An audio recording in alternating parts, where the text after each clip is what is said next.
میں نا مرنے والا ہوں تھوڑے دنوں میں، واقعی کہیں دفتر میں بیٹھ جاؤ وہاں سے کوئی آ جائے گا ادھر سے گھسے گا، اب کتنے راستے بند کریں، ایلفی ڈال دیں گے دروازوں کے اندر، کیا کریں بھائی؟ مسجد میں آؤ تو جاتے ہوئے پھر یہاں سے گھر تک جانا مشکل ہو جاتا ہے، ادھر سے بھاگا ادھر سے بھاگا، ادھر سے یوں کیا ایسے یوں کیا، میرے سارے کام، میرے تفسیر کے لیکچر ہیں، قرآن کی تفسیر میں نے مکمل کروانی ہے، وہ بہت سلو موشن میں چل رہا ہے وہ کام، وہ نہیں کر پا رہا میں۔ تو جامعۃ الرشید میں آفس میں جا کے بیٹھتا ہوں نا تو وہاں ریسیپشن پہ لوگ تنگ کرتے ہیں، ریسیپشن والے کو، مفتی صاحب یہاں پہ ملاقات کا ٹائم چاہیے، اس کو تنگ کرتے ہیں، تو بڑا ایک مسئلہ ہو رہا ہے۔ تو ہم نے ملاقات کا ایک پیکج طریقہ بنایا ہوا۔ اچھا تبلیغی اجتماع میں میرا بھی دل کرتا ہے نا جانے کا، ہماری مسجد کے لوگ ہیں وہاں جا کے بیٹھتے ہیں، میرا دل چاہتا ہے میں اپنی مسجد والوں کے ساتھ اجتماع میں جا کے شرکت کروں، لیکن نہیں کر سکتا میں۔ تو وہاں اجتماع میں بڑا ابھی میں کیا اجتماع میں، لیکن میں بالکل ایک چھپڑ میں منہ لپیٹ کر گھسا ہوں اندر، مولانا عباد اللہ صاحب کا اتنا پیارا بیان، خاندانی بیان سنا اور چھپڑ میں بھاگا ہوں نکل کے۔ وہاں سمجھدار لوگ بیٹھے ہوئے تھے، انہوں نے تنگ، ان کو پہلے سے مولانا عباد اللہ صاحب نے سمجھایا ہوا تھا انسان کا بچہ بن کے بیٹھنا، صحیح ہے نا، تو تنگ نہیں کیا لوگوں نے۔ تو میں نہیں کہہ رہا بھائی ہماری اوقات ہے، ہماری اوقات تو اس قابل بھی نہیں ہے کہ ایک آدمی بھی ہم سے عقیدت میں ملنے کے لیے آئے، ہمیں اپنی اوقات کا الحمدللہ پتہ ہے، لیکن لوگوں کا جو یہ ایٹیٹیوڈ ہے نا، میں کہیں بیٹھ ہی نہیں سکتا، میرا دل چاہتا ہے میں گولا گنڈا کھاؤں جا کے ریڈی پہ، میرا دل چاہتا ہے کہ میں جاپان اپنی جگہ رہا بھائی، لیکن جاپان میں گولے گنڈے کا مزہ ہے کیا؟ وہ جو ہم چرسیوں کے ہوٹل میں بیٹھ کے چائے پیا کرتے تھے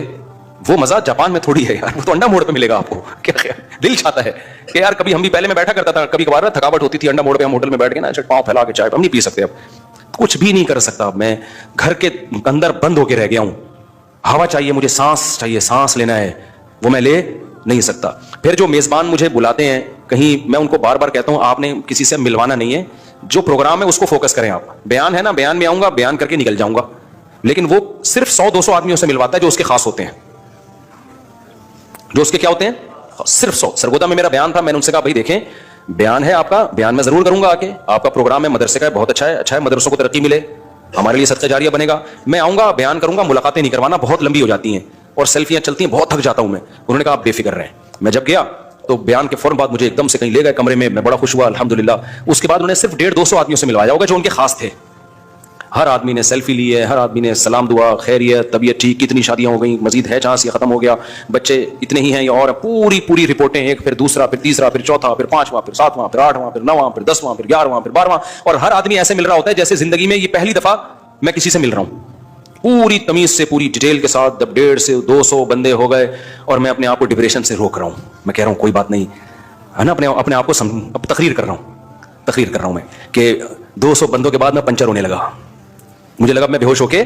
میرے خلاف سوشل میڈیا پہ ایک پروپیگنڈا چل رہا ہے۔ میں نے یہ کہا ہے کہ قرآن میں معاذ اللہ نقل کفر گرامر کی غلطیاں ہیں، میں نے یوں کہا ہے ظاہری لحاظ سے گرامر کی غلطی ہے، ظاہری لحاظ سے، ظاہر کا لفظ بتا رہا ہے کہ حقیقت میں نہیں ہے۔ اگر کوئی یہ سمجھتا ہے کہ میری تعبیر ٹھیک نہیں تھی تو میں اپنے الفاظ پہ معذرت کرتا ہوں اور میں اپنے ان الفاظ سے رجوع کرتا ہوں۔ میری طرف کسی نے منسوب کیا کہ میں نے یہ کہا ہے کہ میں نے نبی کو معاذ اللہ ان پڑھ کہا ہے۔ آپ صلی اللہ علیہ وسلم